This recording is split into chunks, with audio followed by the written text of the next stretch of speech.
Les prépositions en arabe littéraire, qu'est-ce que c'est? C'est ce qu'on va voir dans cette vidéo. Assalamu alaikum wa rahmatullahi wa barakatuh. Donc aujourd'hui, on entame une nouvelle leçon sur huruf al-jar, ou les prépositions en arabe. Pour commencer, nous allons faire un rappel concernant al-rafa'. Al-rafa', donc on a dit que c'est le cas régulier en arabe. Il faut savoir que les mots en arabe peuvent se retrouver dans différents cas, qu'on étudiera tout au long, et le cas régulier est le cas de base pour les noms. Donc ici, on a un nom qui est Al-Kitabu. Al-Kitabu qui signifie le livre. Et qu'est-ce qui nous intéresse particulièrement? C'est sa terminaison, donc la voyelle sur sa dernière lettre, qui est ici une dhamma. Et cette voyelle nous indique que ce nom est au cas régulier. Donc il est marfu'un. Marfu'un, cela signifie au cas régulier. Ar-raf'u, c'est le cas régulier. Marfu'un, c'est un nom qui est au cas régulier. C'est-à-dire qu'il porte une dhamma à la fin, tout simplement. Et la dhamma, on a dit que c'est la voyelle de base du cas régulier. Donc par défaut, un nom il porte une dhamma à la fin. Il ne porte pas une fatha, il ne porte pas une kasra. Ces deux autres sont causés par un facteur externe. Alors que la dhamma, comme vous voyez ici, il n'y a pas de facteur externe qui viendrait se mettre avant le nom. C'est ce qu'on va introduire avec les prépositions. Donc là, on va évoquer un nouveau cas qui est le cas indirect en français ou en arabe al-jar, al-jarru. Vous pourrez également entendre le nom al-khafdu, mais j'utiliserai al-jar tout au long des vidéos.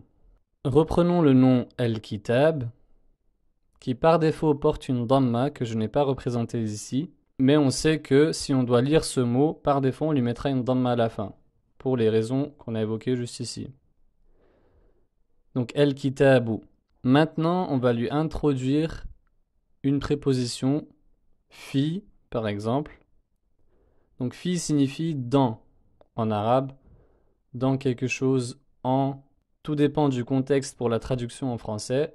Donc ici, nous avons un facteur externe qui est venu avant le mot et qui va causer un changement à la fin de ce mot el-kitab. Donc par défaut ici, on a une dhamma, on a ce même mot ici, el-kitabu, et fi fait partie de huruful jar, des prépositions, ou littéralement les particules du cas indirect. Donc al-jar, vous reconnaissez, c'est le cas indirect. Huruf, on avait dit que c'est des particules. Ce que ces particules font, c'est qu'elles vont transformer cette dhamma en une kasra. Donc maintenant, le mot à la fin aura une kasra et il sera considéré au cas indirect et on dira majrourun. Donc marfu'un au cas régulier, il porte une dhamma. Majrourun au cas indirect, il porte une kasra.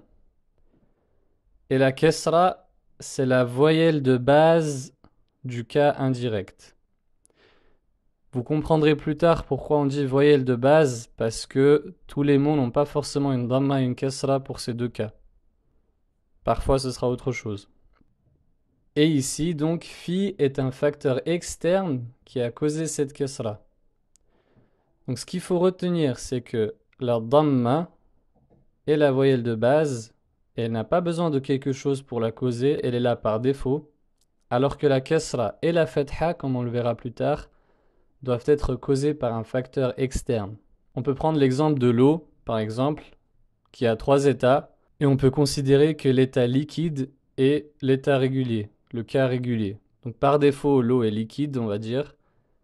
Donc c'est la dhamma. Pour que l'eau passe à l'état solide, il faut que la température baisse. Donc imaginons la kasra qui est en bas, donc la température baisse.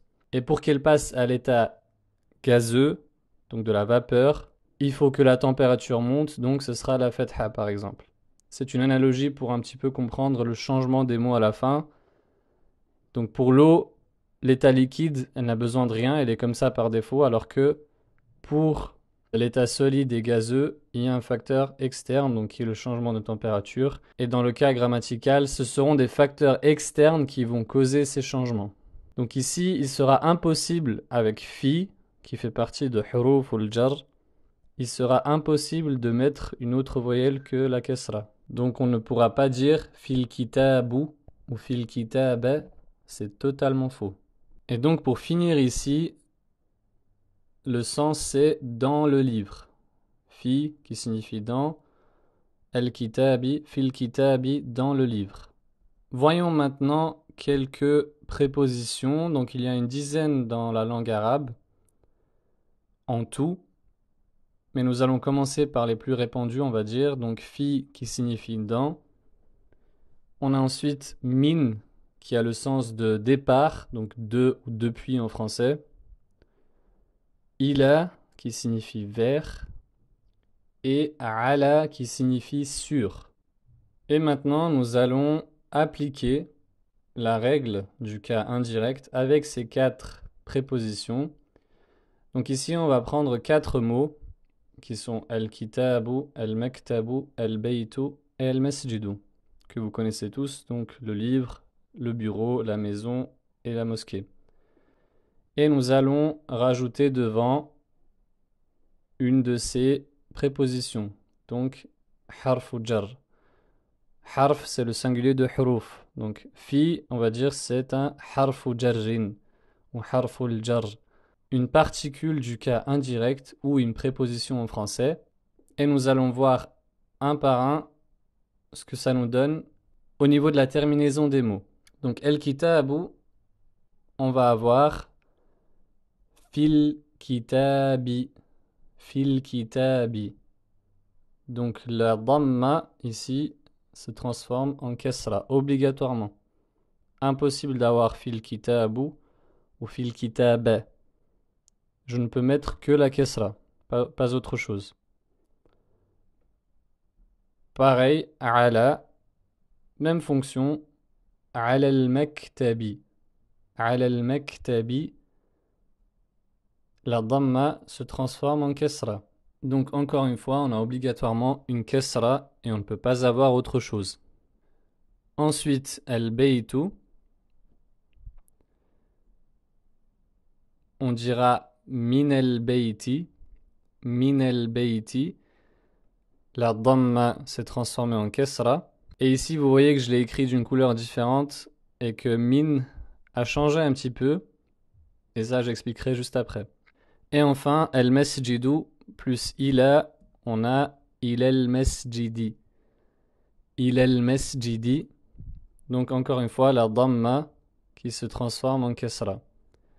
Et donc ici, les sens, tout simplement, fil kitabi, dans le livre, ala al-maktabi, sur le bureau, min al-bayti, depuis la maison ou de la maison, il al-masjidi, vers la mosquée. Alors pourquoi j'avais écrit min al-bayti d'une couleur différente? On va voir ça tout de suite. On va introduire une règle qui est iltiqa as-sakinain, la rencontre de deux soukoun en arabe. Min, par défaut, il porte toujours une soukoun. C'est toujours min. Sauf que dans certains cas, il va se heurter à un mot qui porte une soukoun. Et ça arrive très souvent d'ailleurs. Notamment avec les noms qui portent un elif lam, comme c'est le cas ici, donc qui portent l'article. On a déjà expliqué que ce hamza ici, hamzatul wasl, on fait comme s'il n'existait pas. Et donc, c'est comme si on se retrouve avec deux soukoun côte à côte ici, le noun et le lam. Et les Arabes n'aiment pas ça. Donc, ce qu'on fait, c'est qu'on doit mettre une voyelle de remplacement sur la première lettre. Donc ici, le noun en l'occurrence. Et donc, ce sera une fatha. Et on dira min al-bayti. Min al-bayti. Et ce qu'il faut retenir donc, c'est que en arabe, il est interdit à deux soukoun de se suivre. Donc ce cas-là, c'est interdit. Et dans ce cas-là, il faut une voyelle de remplacement sur la première lettre ici. Et lorsqu'un nom porte l'article, Pour min, ce sera toujours une fatha dans ce cas-là. On ne dira pas minil beiti ou minul beiti. Ce sera toujours une fatha, minel beiti. Et vous remarquerez ça dans le Coran, dans les hadiths, dans le langage de tous les jours, et ce sera très facile à retenir. Mais comme ça, vous comprenez cette règle parce qu'elle apparaîtra dans plein d'autres cas. Pour clôturer cette introduction sur les prépositions, on va voir quelques exemples du Coran, puisque le but ultime de l'apprentissage de cette langue, c'est bien évidemment la compréhension du Coran. Et donc, on va voir un exemple pour chacune de ces prépositions dans le Coran. En commençant par fi, on a par exemple ce verset Lillahi ma fis samawati wa ma fil ardi. Donc ce qui signifie c'est à Allah qu'appartient tout ce qui est dans les cieux et sur la terre. Donc ici j'ai mis en violet la préposition et la dernière lettre du nom avec sa terminaison qui est une kasra. Donc pour montrer que lorsqu'on a une préposition, un harf ou jar, on a bien une kasra à la fin. Ici, fi as-samawati. Je ne peux pas avoir as-samawatu, as-samawata. Impossible. Également ici, fil ardi. Et donc, vous voyez, en fonction du contexte, on va traduire différemment. Donc ici, on a traduit par dans les cieux et sur la terre. Ensuite, on a ala. Ala. Dans ce verset, Inna ja'alna ma 'ala al-ardi zinatan laha. Donc nous avons placé ce qu'il y a sur la terre pour l'embellir. Et donc j'ai mis en valeur ala et al-ardi, donc le même mot que tout à l'heure, et on a bien le sens de sur la terre et on retrouve la kasra ici. Obligatoirement, on ne peut pas avoir autre chose. Ensuite, on a min avec le verset suivant. سبحان الذي أسرى بعبده ليلا من المسجد الحرام إلى المسجد الأقصى. Donc gloire et pureté à celui qui de nuit fit voyager son serviteur de la mosquée Al-Haram, donc de la mosquée sacrée, à la mosquée Al-Aqsa. Donc ici on a min al-masjidi. Et vous voyez qu'il y a bien une fatha, comme on l'a expliqué tout à l'heure, puisqu'il y a une rencontre de deux soukoun. Et on a forcément une kesra à la fin, puisque c'est un harfu jar. Harfu jar, donc une préposition. Et donc ce nom-là est majrour, ismun majrour. Et donc ici on a bien le sens de, depuis la mosquée sacrée vers la mosquée Al-Aqsa. Donc Al-Masjid al-Haram, la mosquée sacrée qui se situe à Mecque, et Al-Masjid al-Aqsa qui se situe dans la ville de Al-Quds, dans Palestine. Palestine, qu'Allah la libère et vienne en aide à nos frères et sœurs opprimés là-bas. Et enfin, on a ila, donc ila qui a le sens de vers, avec ce verset يا أيها الذين آمنوا إذا قمتم إلى الصلاة فاغسلوا وجوهكم وأيديكم إلى المرافق. Donc, ô les croyants, lorsque vous vous levez pour la salat, donc pour la prière, lavez vos visages et vos mains jusqu'au coude. Donc ici, on a deux fois ila dans ce verset, avec le mot as-salah, al-marafiq. Dans les deux cas, vous voyez qu'on a toujours une kesra à la fin. Ila as-salati, ila al-marafiqi. Et pour le premier, c'est un peu particulier. Donc ici, c'est se lever pour la prière. Parce que quand on se lève, on se dirige vers l'endroit où on fait la prière. Et on se lave les mains jusqu'au coude. Donc c'est bien le sens jusqu'à ou vers les coudes.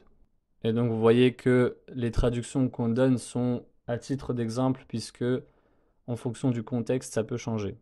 Et juste pour reprendre, donc fi a le sens de dans la contenance, donc être dans quelque chose, ala sur, min le début, donc depuis quelque chose, depuis un endroit ou un temps, il a c'est vers ou jusqu'à un endroit ou un certain temps.